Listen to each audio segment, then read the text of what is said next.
আমার দেশের মাটি তোমার পরে ঠেকাই মাথা। ও আমার দেশের মাটি তোমার পরে ঠেকাই মাথা। তোমাতে বিশ্বময়ীর, তোমাতে বিশ্বমায়ের আঁচল পাতা। ও আমার দেশের মাটি তোমার পরে ঠেকাই মাথা। ও আমার দেশের মাটি তোমার পরে ঠেকাই মাথা। এই বাড়িটি চট্টগ্রাম জেলার চান্দগাঁ থানার ৬ নম্বর ওয়ার্ড পূর্ব ১৬ শহরের মুহুরী বাড়ি। এখানে ১৯৭১ সালে ৩রা এপ্রিল হানাদার বাহিনীর শেলিংয়ের কারণে এখানে অনেকেই আহত এবং নিহত হয়েছিলেন। এই তৎকালীন সেই ৩ এপ্রিলের ঘটনার প্রত্যক্ষদর্শী এবং যারা আহত হয়েছিলেন, যাদের পরিবার আহত হয়েছিল, SM এ গাফফার, পিতা মৃত SM আব্দুল মোনাফ এবং মাতা নাজমুন নাহার। আমি বড় ছেলে, আমার ছোট ভাই SM ইলিয়াস, যা মরহুম আব্দুল মোনাফ, সানগরপুর গোসল শহর, চট্টগ্রাম, সানগাঁও। আমি শামিমা হাসান, বাবা শামসুল হক। আমরা 1978 সালে যুদ্ধের সময় এই বাড়িতে এসে আমরা আশ্রয় নিই। EPR যে গিদান EPR যখন এটি থেকে চলছিল, আমরা সবাই দেখেছি এখানে ওনাদের শেষ করতে গিয়ে কতগুলো পাকিস্তান হানাদার বাহিনীর এখানে শেলিং করতেছিল। একটা আমাদের পুকুরে পড়ছে, একটা গরু বাছুর মারা গেছে এবং একটা পুকুরের মাছও মরে গেছে। এবং এই বাড়িতে এসে 2-3টা মর্টার পড়ছে। এই বাড়িতে একটা টিনের ঘর ছিল, এখানে একটা টিনের ঘর ছিল, গুদাম ছিল। তো সেখানে শামসুল সাহেবের পরিবার এবং তার মেয়ে 3টা, নাজমা, আসমা, ফাতেমা, 3জনেই এখানে খুব গুরুতর আহত হয়েছিল। আমরা মেডিকেলে নিয়েছিলাম, মেডিকেলে নিয়ে প্রপার ট্রিটমেন্ট দিতে পারিনি এই জন্য, কারণ ওখানে হানাদার বাহিনী এখানে চারিদিকে হসপিটাল বন্ধ করে দিচ্ছে, সেই জন্য আমরা ওখানে যেতে পারিনি। পার্শ্ববর্তী একটা ডাক্তারের কাছে গেছিলাম, তাদের ওখানে কিছু সেবা শুশ্রূষা নিয়ে আমরা ওদের নিয়ে আসি, কিন্তু কোনো প্রপার ট্রিটমেন্ট না হওয়াতে এখানে হয়তো রক্তক্ষরণ হয়ে তারা মারা গেছে। আর আমাদের এই পেট্রোবাংলার একজন জিওফিজিশিয়ান, মানে পার্টি চিফ বলা হতো, ওনারাও এখানে এসে এক্সরে নিয়েছেন। ওনার স্ত্রী বাড়ি হলো কুষ্টিয়া বেড়ামার এবং ওনার ছোট একটা মেয়ে স্প্রিন্টারের আঘাতে হয়তো এখানে পেট থেকে নাড়িগুলি বের হয়ে গেছিলো, মেয়েটার নাড়িগুলি হয়ে গেছিলো। আমরা কিন্তু কোনো ডাক্তার না থাকাতে, কোনো হসপিটালে যাতে আর্মিদের তত্ত্বাবধানে থাকাতে এখানে কোনো আশ্রয় তাদের নিয়ে যেতে পারিনি। এখন এই অবস্থা, মুমূর্ষু অবস্থায় তাদের এখানে আমরা লোকাল ডাক্তার যারা পাইছি তাদের দ্বারা সেবা শুশ্রূষা করেছি, কিন্তু ফলপ্রদ কিছু হয়নি। এখন রাত্রে এরা হয়তো বৃষ্টি হচ্ছিল, তখন তারা 5জনই মারা গেছে এখানে। আমাদের দক্ষিণের বাড়ি আমার এক চাষি হয়, সে অন দ্য স্পট একটা স্প্রিন্টারের মাথায় এসে আঘাতখানে, তখন উনি স্পট ডেথ মারা গেছিলেন। আমার দেখতে পাই একটা স্বাস্থ্য ভাই হয়তো শফি এখানে স্প্রিন্টারের আঘাতে এখনও পঙ্গু অবস্থায় আছে। এখনও আরও অনেক ডিউটি বাড়ির ওখানে কতগুলো আশ্রয় নিতে এসেছি। ওই মানে সৈয়দ অলিউল্লাহদের বাড়ি, সাহিত্যিক সৈয়দ অলিউল্লাহ, যিনি ওনাদের বাড়ি, প্রায় 9জন মেডিকেলের স্টাফ সম্ভবত। আরও ওখানে মর্টার পরে প্রায় 3-4টা মর্টার ওখানে পড়ছে, অন দ্য স্পট ডেট ওখানে 9জনই মারা গেছে। এর মধ্যে আরও অনেক মেসাকার হয়েছিল। আমাদের পূর্বের বাড়ির একটা লোক বাদশা মিয়া মারা গেছিল, বাদশা মিয়া একটা মারা গেছিলো, এখানে মানে মেসাকার হয়ে গেছিলো।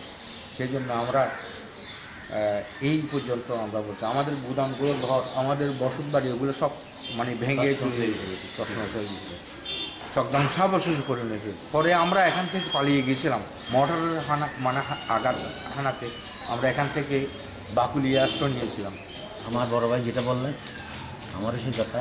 তো আমি আহত একজন জেলে, যিনি শামিমা, ওকে আমি ডাক্তার কমরুল সাহেবের কাছে নিয়ে রাত্রে আরও তার ছোটো ভাইটাই ওর বাবা আহত অবস্থাগুলো নিয়ে গেছিলাম।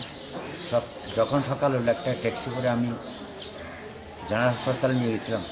ওখানে মালয়েশিয়া বাহিনী ঢুকে আমাকে অ্যারেস্ট করে ফেলবে। তো আমি একজন পাঞ্জাবি অফিসারের কাছে ডেড বডি আমার কিছু কাগজপত্র ছিল, আমার বোনের আসমার, ওগুলো দেখার পরে বলে ইপিআরেরা মারছে।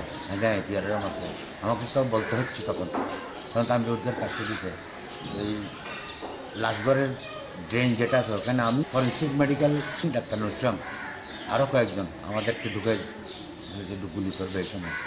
তখন আমি উঠে বলি যে ভাই আমার এই অবস্থা, আমি 8 জন রুগী আনছি এখানে আহত অবস্থায়, এখন আমার এগুলো আমাকে কিছু করেন ওরা সব মারা যাবে, ওষুধপত্র নিতে হবে। তারপর আমার বোন, এই সন্ধ্যাদের বোন, বাবা, ওদেরকে আমি মেডিকেল ভর্তি করে হাসপাতালে ভর্তি করছি। তখন আমাকে ছেড়ে দিল, আমি আর রুগী দেখতে পারিনি, বাড়িতে দৌড়ে চলে আসছি। তখন আমার বাবা যাকে বাচ্চা নিয়ে ওদের জন্য আমার বাবা ছিলেন আমার ফাদার। তারপর উনিও কিছুদিন পরে মারা গেল। আমার মায়ের গায়ে ছিল, ছোটো ছোটো স্প্রিন্টার ছিল, তো ওগুলো আমার মায়ের গায়ে আছে ওখানে অপারেশন করেন বলে তো দরকার নেই, বাবা বুড়ো হয়ে গেছি, আমার ওগুলো বাড়ি করার দরকার নেই। ফাকিজা বেগম, পিতা মৃত আলী আহমদ। আমার নাম হচ্ছে ফরিদুল্লাহ আলম, আমার আব্বার নাম হচ্ছে হাজি আলী আহমদ। এটা হচ্ছে আমার বড় বোন, এটাও বোমর আঘাতে আমার আম্মা মারা গেছিল। আর এটা এখানে একদম বুঝত না এখানে না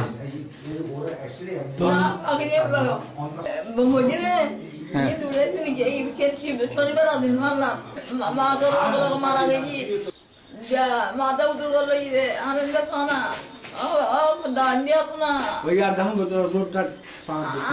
কিচ্ছু নাই। একখানে হল্লি করে শুনে এই শক্তি নেই।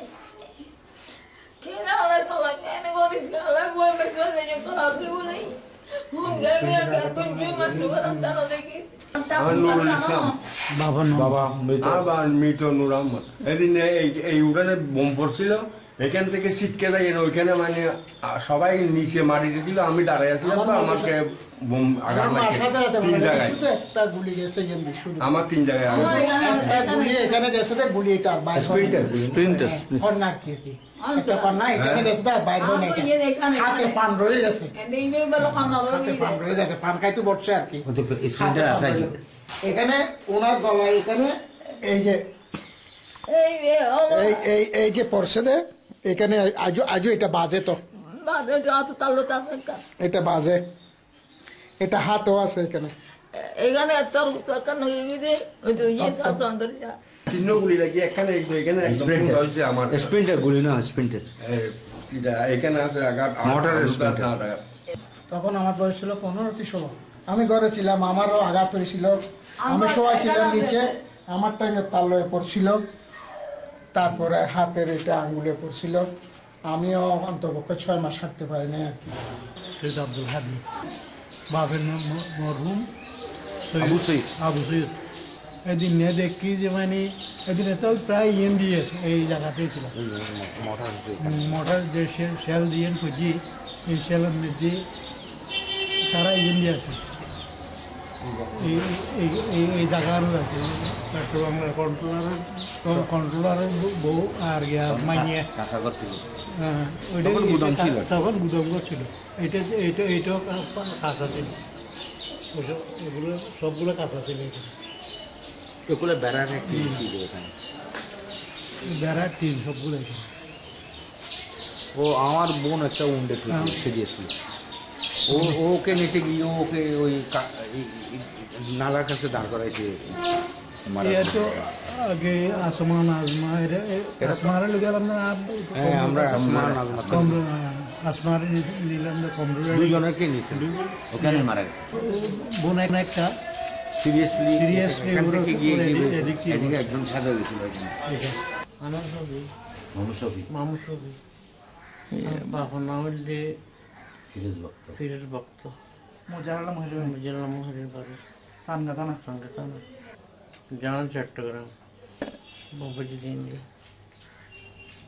তরকারি নিয়েছি হ্যাঁ 24 দিন বেহার ছিলাম চিকিৎসা বসে মেডিকেল কাছে আর নাম মোহাম্মদ ফুরকান মোহাম্মদ শফি তো অনেক দিন এর অনর মানে বুমহাইদিন ফুসল করলে হ মাঝে মাঝে হাঁদে আগে সুস্থ আছে বুমহাই মানে রক্ত ফিটিং প্রায় যা যন্ত্রণা করে ভাবে হাঁদি এখানে কোনো কিছুতেই চিহ্ন নাই, অনেকবার বলা হয়েছে, অনেক সম্প্রদায় এসেছিল দেখার জন্য, যে কেউ কোনো সাহায্যের দিকে হাত বাড়ায়নি। বলতে গেলে বৌদ্ধ কবর আর কি, এই কবরস্থানে একটা স্মৃতিসৌধ দরকার, কিন্তু আর এর মধ্যে তো আর হয়নি। আমি ডাক্তার মোজাহারুল হক এবং আমার বোনেরা এখানে শায়িত আছেন। আমার যে 3টা বোন যারা মারা গেছে তাদের বড় 2জন আসমা নাজমা, যাদের কবর এখানে ছিল, আর পরে যিনি মারা গেছেন তিনি ফাতেমা, এবং আসমা গার্লস কলেজের 2য় বর্ষের ছাত্রী ছিল, আর নাজমা আর ফাতেমা চিটাগং পুলিশ স্কুলের ছাত্রী ছিলেন এবং তারা ম্যাট্রিক পরীক্ষার্থী ছিলেন। এটা 3রা এপ্রিল 1971 সালের ঘটনা। তখন আমার বাবা তার সমস্ত সন্তানদেরকে নিয়ে এইখানে আশ্রয় নিয়েছিলেন, এই যে এই পুকুরের ওই পারে ওই দিকে বাড়িতে। আর তখন সেখানে শেলিং হয়, সেখানে অনেকেই শেল্টার নিয়েছিল সেখানে, এবং সেই শেল্টারের মধ্যেই শেলিং হয়েছে, এবং শেলিংয়ের সময় আমার 3 বোন সেইখানে আহত হয়, এবং 3 জনের অবস্থায় খুব, 2জন স্পট ডেড, আরেকজন কিছুক্ষণ সারভাইভ করেছিল, এবং আরেকজন সে খুব সিরিয়াসলি উইন্ডেড হয়েছে।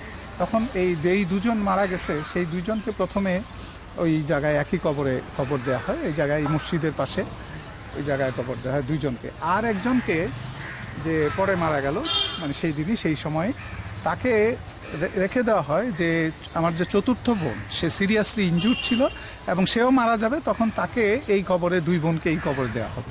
এরকম করে তারা এই জায়গায় একটা কবর খুঁড়ে, এবং সেইখানে একজন মানে কবর দেওয়ার আগে আরেকজনের জন্য জায়গা ঠিক করে রাখে যে সে মারা যাবে। কিন্তু ফরচুনেটলি আমার সেই বোন এখনও বেঁচে আছে, এবং সে এখন কানাডা প্রবাসী, সেখানে থাকে, এবং সে মাঝে মধ্যে এখানে আসে। আমি শামিমা হাসান। তো যেটা উল্লেখযোগ্য বিষয় এখানে, যে এখানে আমার এই বোনেরা ছাড়াও আরও অনেক নাম জানা নেই, এমন অনেকেই মারা গেছেন। যেন একজন মান্নান সাহেব ছিলেন, তার স্ত্রী মারা যান, তার কন্যা মারা যান, এবং তাদেরকে ওইখানে 2জনকে একই কবরে তাদেরকে কবর দেওয়া হয়। এবং তাছাড়াও আরও অনেকেই মারা যান এখানে সেই সময়, কিন্তু তাদের কোনো কিছুই এখানে চিহ্নিত নাই। তো আমরা অনেক দিন ধরে চেষ্টা করছি যে এই জায়গাটাকে একটু চিহ্নিত করা হোক, যেহেতু সে মুক্তিযুদ্ধের সময় সেই 3রা এপ্রিল অনেকেই মারা গেছেন এখানে, এবং তাদেরকে এইখানেই কবর দেওয়া হয়েছে, এবং এটা যেন চিহ্নিত করা হয়। কারণ শহীদদের আমরা যদি সম্মান দেখাতে চাই, তাহলে তাদের এলাকার এবং বাইরের সবার জানা উচিত যে কারা শহীদ হয়েছে, কোথায় শহীদ হয়েছে, কীভাবে শহীদ হয়েছে। তো এই জন্য আমরা যেটা মনে করি আর কি, আমরা তো শহীদরা তো কোনো ভাতা চায় না, তারা যেটা চায় সেটা চায় তাদের স্বীকৃতি, যে তারা জানুক, সবাই এই জাতি জানুক যে তারা রক্ত দিয়ে গেছে এই দেশটার জন্য, কিন্তু তারা কিছু চায় না। তো যেটা দরকার এখন সরকারের উচিত, যে কোনো সরকারই যখনও বাংলাদেশে আছেন, তারা যদি মুক্তিযুদ্ধের চেতনায় বিশ্বাসী হন, তাহলে তাদেরকে মনে রাখতে হবে মুক্তিযুদ্ধে যে 30 লক্ষ শহীদ হয়েছে তাদেরকে আমাদের স্বীকৃতি দিতে হবে, এবং এই স্বীকৃতির জন্যই আমরা এখনও চেষ্টা করছি যে একদিন না একদিন এমন হবে যে তাদের নাম ফলক এইখানে থাকবে, এবং অনেকেই জানবে যে এই এলাকায় এই জায়গায় কোনো একটা বাড়িতে অনেকে সে পাকিস্তানি থানাদারদের ভয়ে ভীত হয়ে আশ্রয় নিয়েছিল, এবং অনেকে তাদের মধ্যে মুক্তিযুদ্ধও গিয়েছে সেখান থেকে, এবং তাদের অনেকেই শহীদ হয়েছেন, অনেক নাম জানা অজানা, এবং তাদের আত্মার মাগফিরাতের জন্য আমরা চাই এখানে আসুক। দেহের শানে তুমি মিলেছ মোর প্রাণে মনে, মিশেছ মোর দেহের শানে, তুমি মিলেছ মোর প্রাণে মনে, তোমার ওই শ্যামল বরণ কোমল মূর্তি মর্মে গাথা, ও আমার দেশের মাটি, তোমার পরে ঠেকাই মাথা।